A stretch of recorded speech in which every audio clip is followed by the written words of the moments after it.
परळी शहर व तालुक्यात निवडणुकीच्या अनुषंगाने विविध ठिकाणी पोलिसांच्या वतीने रूट मार्च काढण्यात आला। यावेळी पोलीस अधिकारी कर्मचारी यांची मोठ्या संख्येने उपस्थिती होती।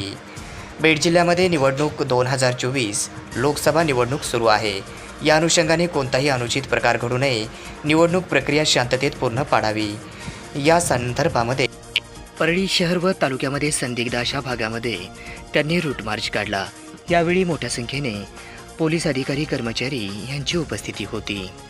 येणारी जी लोकसभा निवडणूक आहे त्या लोकसभा निवडणुकीच्या अनुषंगाने हा रूट मार्च घेण्यात आलेला आहे।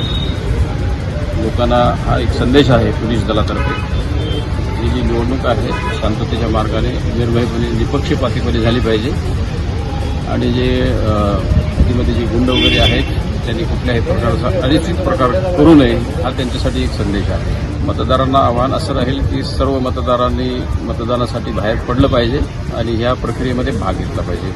2024चं मतदान हा 13 मे 2024 रोजी होणार आहे। त्यासाठी जनतेमध्ये कुठल्याही प्रकारचा संभ्रम असू नये आणि फ्री अँड फेअर इलेक्शन्स व्हावेत म्हणून पोलिसांतर्फे हा रूट मार्च करण्यात आलेला आहे।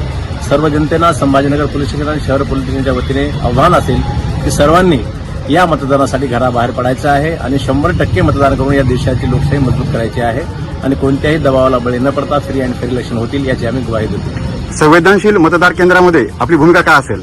संवेदनशील मतदान केंद्र असो अन्यथा कोणताही सर्वसाधारण मतदान केंद्र असो, त्या मतदान केंद्रामध्ये कोणालाही तिथे तोतेगिरी करता येणार नाही। त्यासाठी आम्ही आवश्यक ते पावले उचलू आणि कायदेशीर कार्यवाही करणार आहोत।